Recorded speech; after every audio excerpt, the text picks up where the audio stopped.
Hello, good morning, students. Please subscribe the channel, drop a like, share, and comment. Today's transcription number 278 of Sir Kailash Chandra's volume number 13 on the speed of 80 words per minute.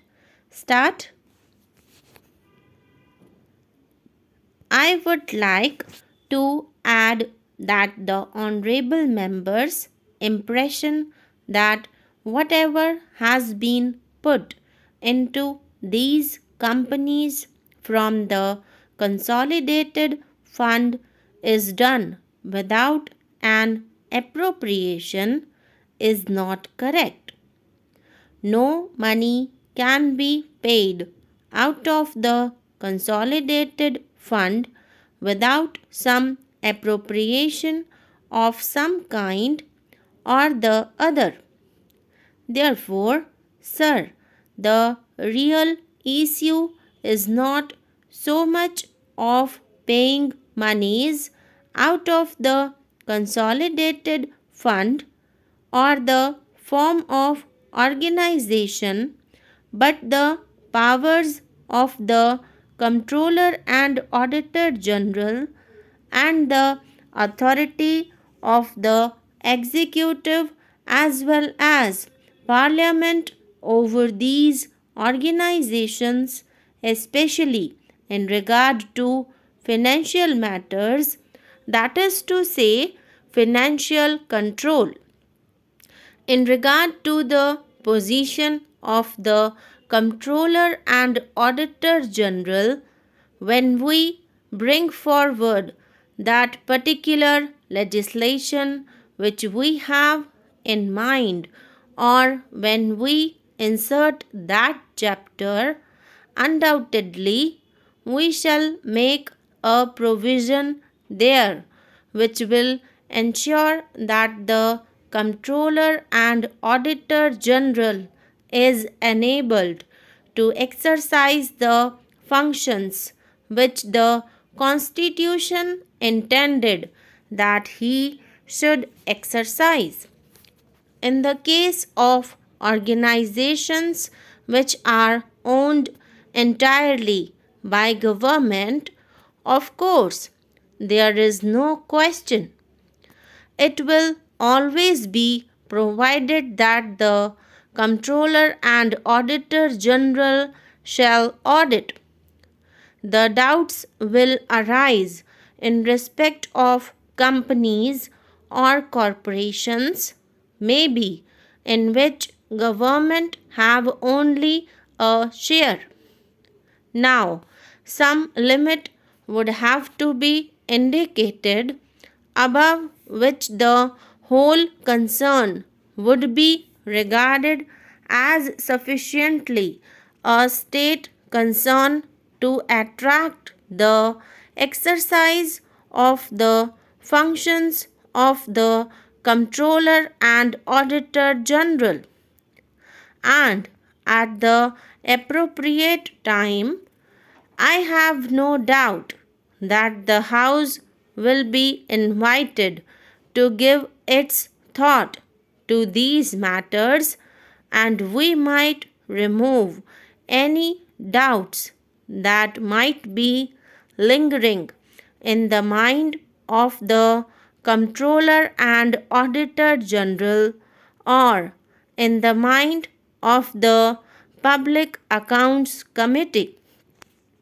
Next, I come to the control of Parliament.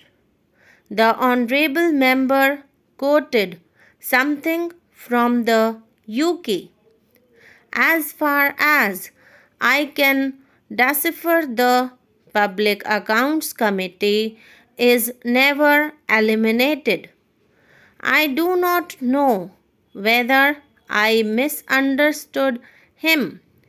Anyway, I make the statement that all reports and accounts issued by the corporations are presented to Parliament and consequently are subject to scrutiny by the Public Accounts Committee.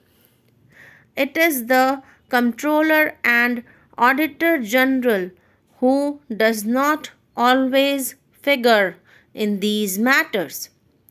But there is a move to appoint an officer equal in status to the Comptroller and Auditor General.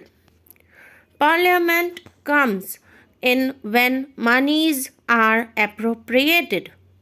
Parliament comes in when the Public Accounts Committee reports on how these appropriations have been used, and when the Public Accounts Committee considers this, there is no document that can be withheld from the Public Accounts Committee.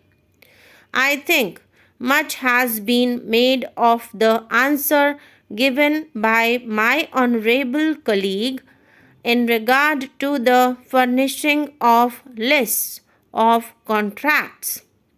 It may be that certainly, as the Prime Minister pointed out, if Parliament does insist that all the contracts must be placed before the House, they have a right to demand.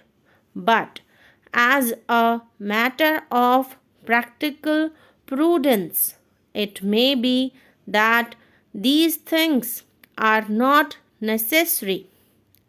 In other words, public officers who exercise certain functions carry their heads, so to speak, on a platter and ready to be knocked off if it is shown and proved afterwards to the satisfaction of Parliament that they have not properly carried out their duties.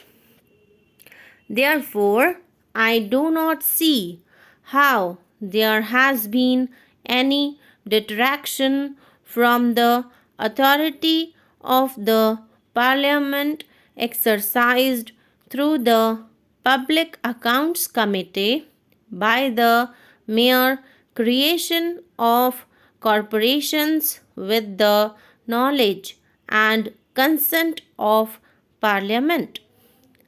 Let us now confine this issue to the very clear and oversimplified case of a corporation created by an act of legislature. Therefore, Parliament itself would be invited to exercise a certain measure of self denial, or at least to agree to a measure of self denial by the executive in its financial control. And if that is the situation, if experience proves that the thing is not working properly, then it may be that we may have to revise the whole basis of what we call our mixed economy. It may be that we find that our bureaucracy is not capable of handling some of the matters which have been entrusted to them. The Honorable Member referred to a Food Secretary having been appointed as Managing Director or something of the shipyard, and the Secretary General being appointed as the Chairman of the Shipping Corporation. He probably does not recall that particular person had been for 14 years in the Commerce and Industry Ministry. Now, so far as these negotiations are concerned, the honorable member is under a very wrong impression. I myself can vouch to this that I have been concerned at almost every important stage with the negotiations from the financial point of view in regard to the oil refineries or with negotiations going on regarding steel today.